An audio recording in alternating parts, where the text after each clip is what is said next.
Welcome friends. आइए आज हम लोग पढ़ेंगे कंट्रोल सिस्टम का। ये हमारा सेकंड वीडियो होगा। तो आइए इसको हम लोग आगे करते हैं। हमने पिछले वीडियो में बात करी थी कि से कंट्रोल सिस्टम तीन तरह से आप ऑटोमोबाइल को कंट्रोल कर सकते हैं, आप अपने व्हीकल्स को कंट्रोल कर सकते हैं। पहला तो डायरेक्शन कंट्रोल करना था, दूसरा हमारा स्पीड कंट्रोल करना था और तीसरा हमारा इलेक्ट्रिकल कंट्रोल होता था। ठीक है, तो इस जो ये हमारा जो टॉपिक होगा, ये जो हमारा चैप्टर है यूनिट 3 का, वो यूनिट 3 में हम लोग दो ही कंट्रोल सिस्टम के बारे में पढ़ेंगे। एक हमारा डायरेक्शन कंट्रोल और दूसरा हमारा स्पीड कंट्रोल के बारे में पढ़ेंगे। ठीक है, और जो एक इलेक्ट्रिकल कंट्रोल होगा वो हम लोग एक अलग यूनिट में पढ़ेंगे, यानी कि सबसे लास्ट यूनिट में यूनिट 5 में आपका इलेक्ट्रिकल सिस्टम के बारे में ही पढ़ना है, तो उसी में हम लोग पढ़ लेंगे। ठीक है, तो आइए आज हम लोग पढ़ेंगे। इसके आगे स्टीयरिंग मैकेनिज्म के सहारे हमने देखा था कि इससे डायरेक्शन को कंट्रोल किया जा सकता है। ठीक है, तो स्टीयरिंग मैकेनिज्म के सहारे जो डायरेक्शंस को कंट्रोल करने की जो बातें की थी, तो उसमें स्टीयरिंग देखे थे कि इससे स्टीयरिंग का क्या क्या रिक्वायरमेंट होता है। ठीक है, स्टीयरिंग जो है क्या करता है, ड्राइवर को गाइड करता है, एक्चुअली में वो डायरेक्शन को कंट्रोल करने में गाइड करता है। ठीक है, रोड पे अगर चल रहे हैं तो उसको राइट टर्न लेफ्ट टर्न के सहारे वो गाइड करता है। ठीक है, अच्छा फिर आज हम लोग जो बात करने वाले हैं स्टीयरिंग लिंकेज के बारे में बात करने वाले हैं। ठीक है, कि इसमें कौन कौन से लिंकेज आपको लगे हुए रहेंगे। ठीक है, तो ये स्टीयरिंग लिंकेज में अगर बात करें तो जितने भी तरह के आपको स्टीयरिंग लिंकेज होता है, यानी मेनली तो आपको दो ही पढ़ना है। एक आपका रिजिड सस्पेंशन सिस्टम के लिए, एक आपका इंडिपेंडेंट सस्पेंशन सिस्टम के लिए। ठीक ना, रिजिड सस्पेंशन सिस्टम के लिए अगर हम लोग बात करेंगे तो रिजिड सस्पेंशन सिस्टम में हम लोग आता है रिजिड एक्सल सस्पेंशन सिस्टम। उसमें हमारा क्या होता है कि जो हमारा डेड एक्सल होता है, एक्सल जो होता है डेड एक्सल होता है, उस पर हमारा ये सस्पेंशन सिस्टम जो हम लोग लगाते हैं वो लीफ स्प्रिंग लगाते हैं। ठीक है, लीफ स्प्रिंग वाला, यानी कि लीफ स्प्रिंग वाला जो सस्पेंशन सिस्टम है वो रिजिड सस्पेंशन सिस्टम का पार्ट होता है। ठीक है, अच्छा फिर इंडिपेंडेंट सस्पेंशन सिस्टम में हम लोग क्या करते हैं कि से हम लोग स्प्रिंग सस्पेंशन सिस्टम को इंडिपेंडेंट सस्पेंशन सिस्टम बोलते हैं। ठीक है, तो यहाँ पे हम लोग बात करने वाले हैं रिजिड सस्पेंशन सिस्टम के बारे में ज़्यादातर बात करेंगे। ठीक है, इस वीडियो में। इसके बाद जो हमारा वीडियो आएगा वो हमारा इंडिपेंडेंट सस्पेंशन सिस्टम पे होगा। ठीक है, तो पहले हम लोग देखते हैं कि लिंकेज क्या होता है, स्टीयरिंग लिंकेज क्या होता है। तो ये जितने भी आपको स्टीयरिंग के बाद ये चीज़ें जो देख रहे हैं हम लोग, जो लिंक बना करके यहाँ तक इसको मोशंस को ट्रांसमिट करते हैं, वही हमारा क्या कहलाता है, स्टीयरिंग लिंकेज कहलाता है। ठीक ना, तो एक्चुअल अरेंजमेंट जो हम लोग इसमें देख रहे हैं रिजिड एक्सल सस्पेंशन सिस्टम में क्या होता है हमारा, कि स्टीयरिंग जो व्हील है, एक स्टीयरिंग व्हील होगा, यहाँ से हमारा स्टीयरिंग कॉलम आता है जो स्टीयरिंग गियर बॉक्स को जाता है। ठीक है, स्टीयरिंग गियर बॉक्स से हमारा एक रड निकलता है जिसको हम लोग ड्रॉप आर्म बोल रहे हैं। ठीक है, ड्रॉप आर्म जो है कनेक्टेड रहेगा लिंक रड से। ठीक है, लिंक रड को हम लोग ड्रैग लिंक भी बोलते हैं। ठीक है, और ये ड्रैग लिंक जो है आपका फाइनली कनेक्टेड रहता है कहाँ, स्टीयरिंग आर्म से कनेक्टेड रहेगा। ठीक है, स्टीयरिंग आर्म से कनेक्टेड रहेगा, और ये स्टीयरिंग आर्म जो है टाई रड से कनेक्टेड होता है। ठीक है, तो यहाँ पे देख रहे हैं कि से एक व्हील को तो डायरेक्ट आपका स्टीयरिंग व्हील से आपको टर्निंग मिल जाएगा। ठीक है, तो इसको जब टर्निंग करेंगे तो ये वाला जो है टाई रड जो है से आपको इधर इस तरह से मूवमेंट करता है, और इस तरह से मूवमेंट करके उसको जो है आपको ये लीनियर मोशंस को टर्निंग मोशन में कन्वर्ट कर देता है। ठीक है, तो पहला क्या होता है कि यहाँ हम लोग टर्निंग मोशन देते हैं इसको। ठीक है, रोटेशन देते हैं, रोटेशन के कारण से ये क्या होता है, आपको लिंक रड जो है से यहाँ पे आपको रोटेशन मोशन जो है यहाँ पे दे रहा होता है। ठीक है, इसको टर्निंग करवा रहा होता है, और इसके ये जो रोटेशन वाला मोशन होता है वो आपको मोशन टाई रड में आकर करके लीनियर मोशन में कन्वर्ट हो जाता है। ठीक है, ये जो रोटेशनल मोशन जो है आपको टाई रड में आकर करके लीनियर मोशन में कन्वर्ट हो जाता है, और लीनियर मोशन जो है आपको फाइनली जो है से टर्निंग मोशन में कन्वर्ट होता है। ठीक है, तो ये जो रिजिड सस्पेंशन सिस्टम में हम लोग जो बात करेंगे, इसमें हमारा क्या होगा कि से एक व्हील जो है हमारा पॉजिटिवली स्टीयर होगा। पॉजिटिवली स्टीयर करने का मतलब ये डायरेक्ट इसका कनेक्शन देख रहे हैं कि से स्टीयरिंग व्हील के साथ होता है, और दूसरा जो हम लोग देखेंगे उसमें दोनों जो है आपका पॉजिटिवली स्टीयर होगा। ठीक है, दोनों का कनेक्शन जो है जुड़ा हुआ रहेगा।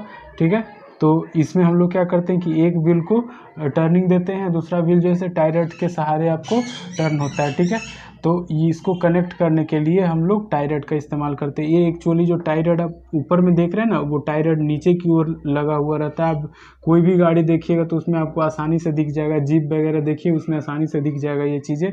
फ्रंट में आपको जो एक्सल लगा हुआ रहता है ना, जो एक्सल होता है आपका डेड एक्सल, उसके नीचे से आपको एक रड जाता है, ठीक है, वही रड आपका टाई रॉड होता है, वही उसी के कारण से वो टर्निंग मोशन ले पाता है, ठीक है। तो आइए देखते कहते हैं कि in all type of steering system, यानी कि दोनों टाइप ऑफ स्टीयरिंग सिस्टम, चाहे वो रिजिड एक्सल सस्पेंशन सिस्टम हो या फिर वो इंडिपेंडेंट सस्पेंशन सिस्टम की बात किया जा रहा है, ठीक है। दोनों में ही आपका क्या होता है कि there is a cross shaft in the steering box. इसमें हमारा क्या रहता है, क्रॉस शाफ्ट रहता है, ठीक ना, क्रॉस शाफ्ट रहता है, ठीक है। अच्छा, which is operated by means of a steering wheel through a rod in the hollow steering column, जिसको हम लोग ऑपरेट करते हैं किसके सहारे, तो स्टीयरिंग व्हील के सहारे ऑपरेट करते हैं। इसको भी हम लोग ओपन करके पढ़ेंगे। पहले अभी इसमें ये समझ लेते हैं कि ये क्रॉस शाफ्ट लगा हुआ रहेगा जो क्या करता है कि स्टीयरिंग व्हील से कनेक्टेड रहता है, और ये इसका जो रोटेशन मोशन है इसके रोटेशन मोशन में कन्वर्ट होकर करके ये अलग रोटेशन ले रहा होता है, ठीक है। तो कहने का मतलब ये है कि आपका जो ये स्टीयरिंग गियर बॉक्स है वो कनेक्टेड रहता है स्टीयरिंग व्हील से, किसके सहारे, तो स्टीयरिंग कॉलम के सहारे, ठीक है, हॉलो स्टीयरिंग कॉलम के सहारे। ये आपका जो कॉलम होता है वो हॉलो शाफ्ट होता है, ठीक है। And some type of steering gear, और जो ऐसे कुछ स्टीयरिंग गियर्स इसमें लगे हुए रहते हैं दोनों में, ठीक है, क्रॉस शाफ्ट में। फिर कहता है कि से The cross shaft is further connected to the drop arm, Pitman arm, ठीक ना। जो आपका यहाँ पे हम लोग देख रहे हैं ये आपका क्या होता है कि ये फर्दर आपको ये स्टीयरिंग गियर बॉक्स जो है ना वो किससे कनेक्टेड है, ड्रॉप आर्म से कनेक्टेड है। इसी को हम लोग पिटमैन आर्म भी बोलते हैं, ठीक है, पिटमैन आर्म भी बोलते हैं। ये नाम इसलिए हम अलग अलग लिख दिए हैं क्योंकि हमने देखा है जेई के क्वेश्चन में ये नाम भी यूज़ किया गया है, ठीक है। जेई के क्वेश्चन में हमने देखा है कि पिटमैन आर्म का इस्तेमाल किया गया, ड्रॉप आर्म का भी इस्तेमाल किया गया। तो सारा नाम को हम लोग यहाँ पे करते चल रहे हैं ताकि जैसे कहीं पे अगर क्वेश्चन दिखे भी तो वो आपको नया ना लगे, ठीक ना।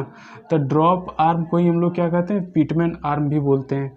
एट इट्स इंड, और जो है से ये आपको स्टीयरिंग गियर बॉक्स जो है वो पिटमैन आर्म या ड्रॉप आर्म से जुड़ा हुआ रहता है, और ये जो है से आपको लिंक रड से जुड़ेगा, ठीक है।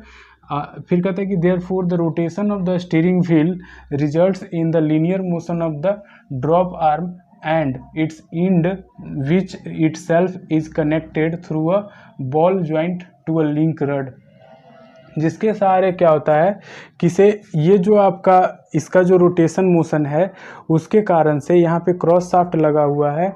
तो क्या होता है कि जब इसको घुमाइएगा ना तो ये भी आपका क्या लेगा, लीनियर मोशन लेगा, यानी कि ये जो है से इधर और इधर होकर कर करके एक मोशन करेगा, ठीक है, जिसको हम लोग बोल सकते हैं रेसिप्रोकेटिंग मोशन, ठीक है। रेसिप्रोकेटिंग मोशन के कारण से ये भी आपका लीनियर मोशन लेगा, ठीक है, ये भी आपका लीनियर मोशन लेगा, और उसके कारण से ये जो है से आपको फाइनली इसको टर्निंग मोशन में कन्वर्ट करेगा, और ये इसको भी आपको लीनियर मोशन देगा, ठीक ना। जो जितने रड होंगे ना वो रड में आपका लीनियर मोशन रहेगा, ठीक है। और ये रड के बाद आपका जो व्हील आएगा उसमें हमारा टर्निंग मोशन आ जाएगा, ठीक है। तो ये चीज़ें था लिंकेज।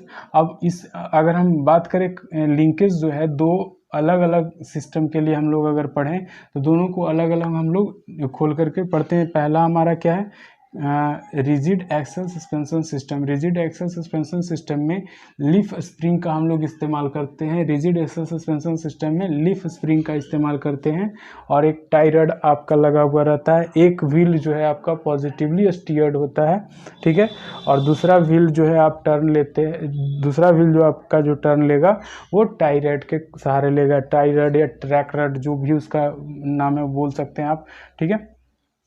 तो कंस्ट्रक्शन वर्किंग में आप देख रहे हैं कि क्या क्या है। This arrangement steering linkage consisting steering wheel है, ठीक है, कॉलम है, steering column, steering gear box, steering link rod, ठीक है, लिंक रड होता है।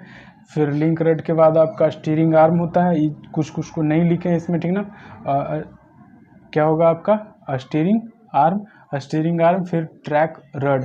ये आपका कंस्ट्रक्शन डिटेल्स में आपका ये 4-5 पॉइंट आपका आ जाएगा। फिर इसका अगर वर्किंग की बात करें तो कहता है कि the rotational motion of steering wheel, या स्टीयरिंग व्हील के जो रोटेशनल मोशन है वो आपको क्या होता है, is converted into the linear motion of the tie rod. Steering wheel के रोटेशनल मोशन को ये टाई रड के लीनियर मोशन में कन्वर्ट किया जाता है, ठीक है। और फिर and finally this linear motion is converted, और ये लीनियर मोशन जो है वो किस में कन्वर्ट हो जाता है, turning motion of the wheel, वो व्हील के टर्निंग मोशन में कन्वर्ट हो जाता है। यही इसका वर्किंग होता है। अब इसमें हमने लिखा एक नोट पॉइंट जो आपको याद रखने वाली बात है, जैसे इसमें एक जो व्हील है वो आपका पॉजिटिवली स्टीयर्ड होता है, जिसका कनेक्शन डायरेक्टली आपको स्टीयरिंग व्हील से होता है, ठीक है। उसको जब भी आप इसको रोटेट कीजिएगा तो एक जो है आपको तुरंत का तुरंत जो है टर्न ले लेगा, और उसके टर्न लेने के कारण से ही वो भी टर्न लेगा, टाई रड के सहारे जुड़ा हुआ होने के कारण से, ठीक है। तो ये हमारा कहानी था आज का स्टीयरिंग लिंकेज और construction details of rigid axle suspension system में। इसके बाद हम लोग बात करने वाले हैं construction and working details of independent suspension system में हम लोग चलेंगे, ठीक है।